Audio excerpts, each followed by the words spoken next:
राधे राधे, जय श्री कृष्णा। मैं सीमा सिंह पढ़ूँ को चरण स्पर्श, छोटों को प्यार और बराबर वालों को तहे दिल से नमस्कार करती हूँ। आज मैं आपको सावन मास की गणेश चौथ की व्रत कथा सुनाने जा रही हूँ। बात बहुत पुरानी है, सतयुग के जमाने की बात है। चंद्रसेन नाम का एक प्रतापी राजा था। वह बड़ा ही दयालु, दानवीर और धार्मिक प्रवृत्ति का था। उस राजा की एक रानी थी जिसका नाम रत्नावली था। रत्नावली पतिव्रत धर्म का पालन करती थी। राजा रानी दोनों ही खूब दान पुण्य करते थे और सब तरह के व्रत उपवास भी करते थे।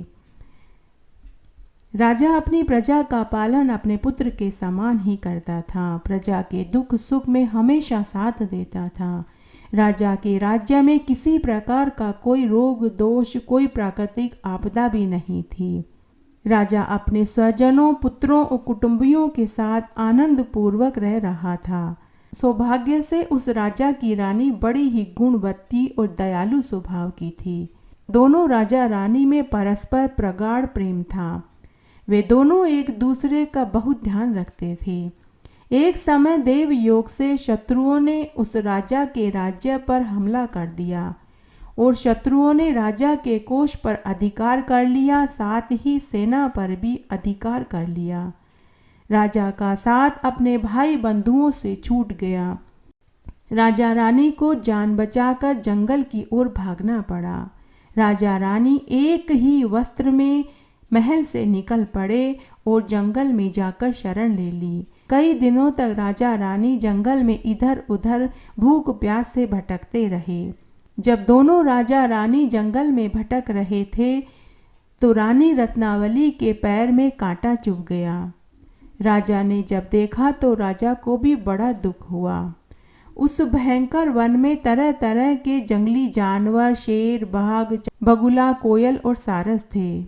उस वन में इधर उधर घूमते राजा रानी ने कई दिन निकाल दिए।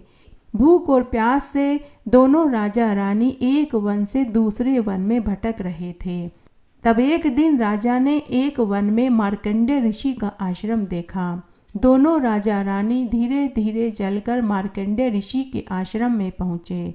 दोनों राजा रानी ने मार्कंडेय ऋषि को दंडवत प्रणाम किया। तब मार्कंडेय ऋषि ने राजा रानी से आने का कारण पूछा। राजा ने कहा कि हे मुनिवर, मैंने पूर्व जन्म में ऐसा कौन सा पाप किया जिससे मेरा राज्य, मेरा धन, मेरी प्रजा मुझसे छिन गई। शत्रुओं ने मेरे राज्य पर हमला कर दिया और हमें वन वन भटकना पड़ रहा है।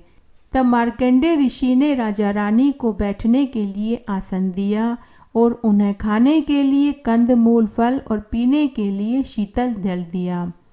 तब मार्कंडेय मुनि ने थोड़ी देर के लिए अपनी आंखें बंद करी और अपने मनोबल से पता लगा लिया कि राजा के साथ पूर्व जन्म में क्या हुआ था।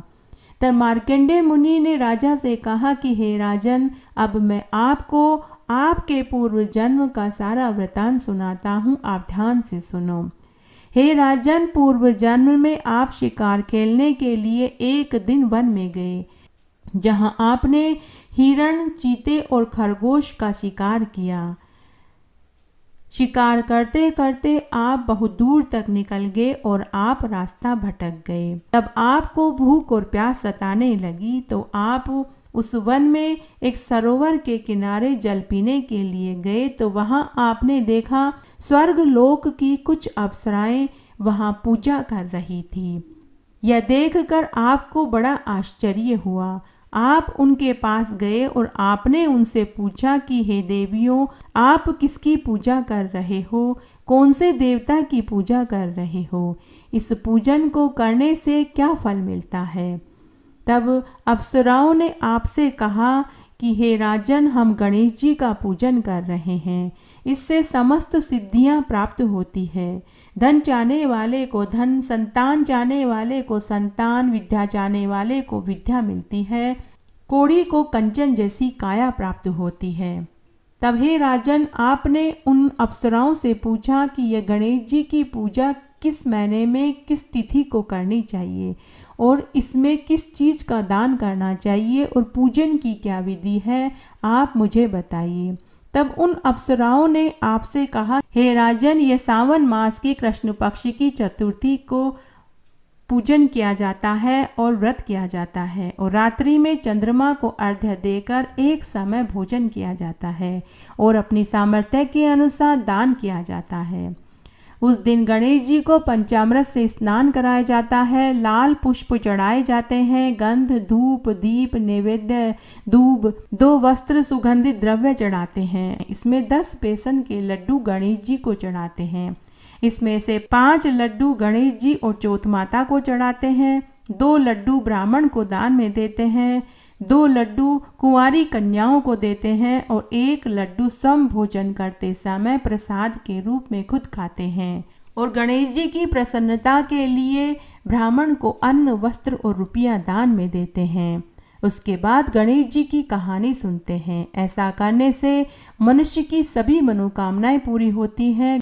गणेश जी उस मनुष्य को सभी सिद्धियां प्रदान कर देते हैं। गणेश जी की पूजन की यही विधि है। अप्सराओं की बातें सुनकर राजा ने उन्हें प्रणाम किया और राजा ने भी वहीं बैठकर गणेश जी के व्रत का संकल्प लिया। सरोवर के तट पर बैठकर अप्सराओं के साथ गणेश जी का पूजन किया। उसके बाद अप्सराएं भी अपने लोक को चली गई और राजा आप भी अपने महल में वापस आ गए। उस व्रत के प्रताप से गणेश जी आपके ऊपर प्रसन्न हुए और आपको पुत्र, पत्नी, धन, धान्य सभी से पूर्ण कर दिया। हे राजन, उस व्रत के प्रताप से आपके महल में रत्नों के हार, स्वर्ण, गाय, घोड़ा, चतुर्गनी सेना, किसी चीज की कोई कमी नहीं रही। परंतु हे राजन, पूर्व जन्म में आपको इस धन का गर्व हो गया और आप व्रत करना भूल गए।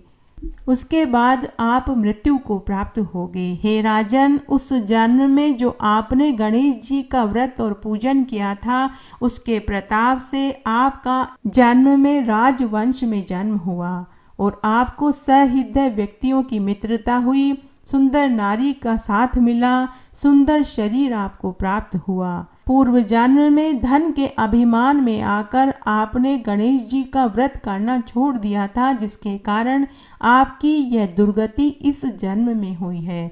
हे राजन, आपको पूर्व जन्म के पापों का फल इस जन्म में मिल रहा है। तब राजा ने कहा कि हे ऋषिवर, अब मैं ऐसा कौन सा कार्य करूं जिससे कि पूर्व जन्म के पापों को मैं धो सकूं।